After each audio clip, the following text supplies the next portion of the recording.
ഏവർക്കും ഒരിക്കൽ കൂടി എൻ്റെ യൂട്യൂബ് ചാനലിലേക്ക് സ്വാഗതം.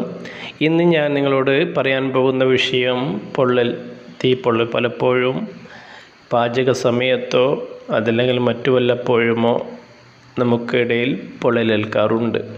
അപ്പോൾ പൊള്ളലേറ്റ് കഴിഞ്ഞാൽ നമ്മൾ ചെയ്യേണ്ടതും ചെയ്യാൻ പാടില്ലാത്തതുമായിട്ടുള്ള കുറച്ച് കാര്യങ്ങളാണ് പറയാൻ പോകുന്നത്.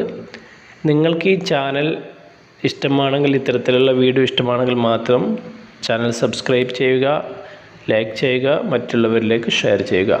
അടിയന്തര ചികിത്സ ആവശ്യമുള്ള ഒരു അപകടാവസ്ഥയാണ് പൊള്ളൽ. തീ, രാസവസ്തുക്കൾ, വൈദ്യുതി, റേഡിയേഷൻ, ചൂടുള്ള ദ്രാവകങ്ങൾ, തിളയ്ക്കുന്ന എണ്ണ, ചൂടുള്ള ആവി എന്നിവയെല്ലാം പൊള്ളലുണ്ടാക്കാം.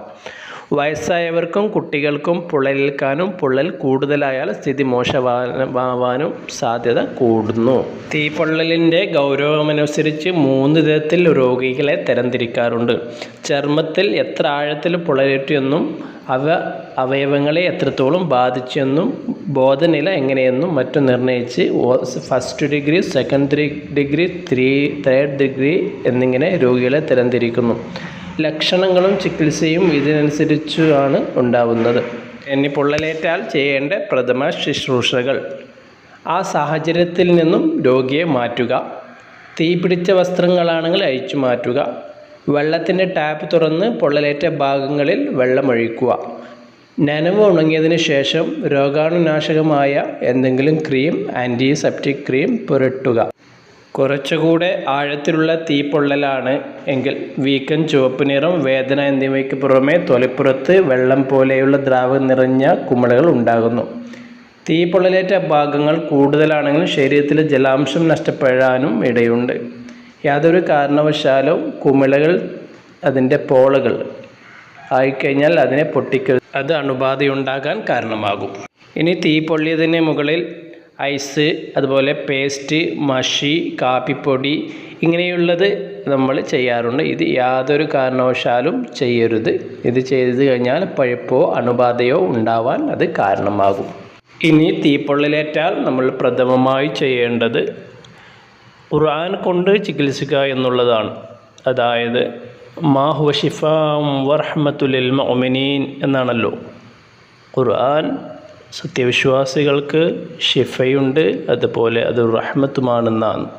അതുകൊണ്ട് തന്നെ നമ്മൾ ആദ്യമായിട്ട് ചെയ്യേണ്ടത് സൂറത്ത് അംബിയായിലെ 79-80 ആയത്തുകൾ നിങ്ങൾ കാണുന്നുണ്ടാകും. ഖുൽനാ യാ നാറു കുനി ബർദൻ വസലാമൻ അലാ ഇബ്രാഹിം വറാദു ബിഹി കൈദൻ ഫജഅൽനാഹുമുൽ അഖ്സരീൻ എന്ന ആയത്ത് 7 പ്രാവശ്യമോ 11 പ്രാവശ്യമോ ഊതുക. ഇത് നല്ലൊരു ശമനമാവും, പിന്നീടുള്ള ബുദ്ധിമുട്ടുകളൊക്കെ മാറിക്കിട്ടും. അപ്പോൾ പ്രഥമമായിട്ട് നിങ്ങൾ ഇത് ചെയ്യുക എന്നുള്ളതാണ്. ഇനി പറയാൻ പോകുന്നത് പൊതുവെ നമ്മുടെ നാടുകളിൽ ചെയ്തു വരുന്ന ഒന്നാണ്. മോര്, അതുപോലെ തന്നെ ചുണ്ണാമ്പ് വെള്ളം ഇവ കൊണ്ട് ധാര പിടിക്കുക എന്നുള്ളത്. അതുപോലെ തന്നെ ചെമ്പരത്തി പൂക്കൾ പിഴിഞ്ഞെടുത്ത ചാറ് പുരട്ടുക. അതുപോലെ ചെറുകിഴങ്ങ് അരച്ച് തൈരിൽ കലക്കി പുരട്ടുക. കപ്പയില അരച്ചിടുക. അതുപോലെ വാഴപ്പിണ്ടി ചതച്ച് പൊത്തുക. ഏതായാലും നിങ്ങൾ പൊള്ളിയുടനെ ചെറിയ പൊള്ളലൊക്കെ ആണെങ്കിൽ വെള്ളം അല്ലെങ്കിൽ വെള്ളത്തിൽ മുക്കി വെക്കുകയൊക്കെ ചെയ്യാം. 10-20 മിനിറ്റ്. നമ്മൾക്ക് ആ നീറ്റലും അതുപോലെ തന്നെ വേദനയും പുകച്ചിലും കൊണ്ടാണല്ലോ നമ്മൾ പെട്ടെന്ന് എന്തെങ്കിലും ചെയ്യുന്നത്.